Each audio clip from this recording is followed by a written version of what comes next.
Alright, here we have a torsional spring problem. This particular one is a steel bar, round.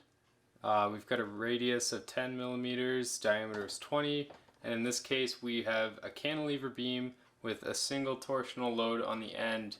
This problem is asking what is the length of this beam have to be to withstand a torsional stress less than 110 megapascals, and that's going to occur at the outermost fiber, since that's where it experiences the most stress.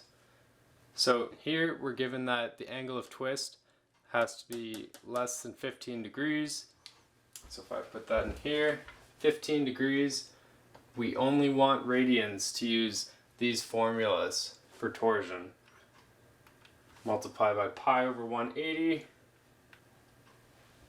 Alright, so that is our new angle of twist in radians. So here are the two main formulas that we're going to use for this question. And for a circular cross section, like we have, they can be simplified by inserting the polar second moment of area for a circle. We are given this value to be 110 megapascals or less, so we're going to insert this here and we're going to solve for the torque, having also been given the diameter.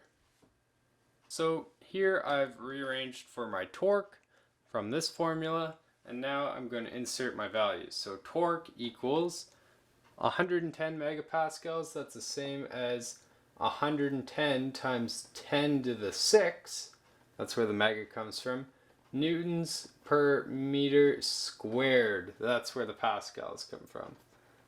This times pi times the diameter cubed. But note that the diameter is in millimeters, and we want our diameters and all other units to be in the base units, so we're going to go 20 times 10 to the minus 3. And that puts us in meters. And this is over 16. Alright, so we have our torque to be 173 Newton meters. That's the correct unit we want by canceling newtons per meter squared multiplied by meters cubed from this exponent here.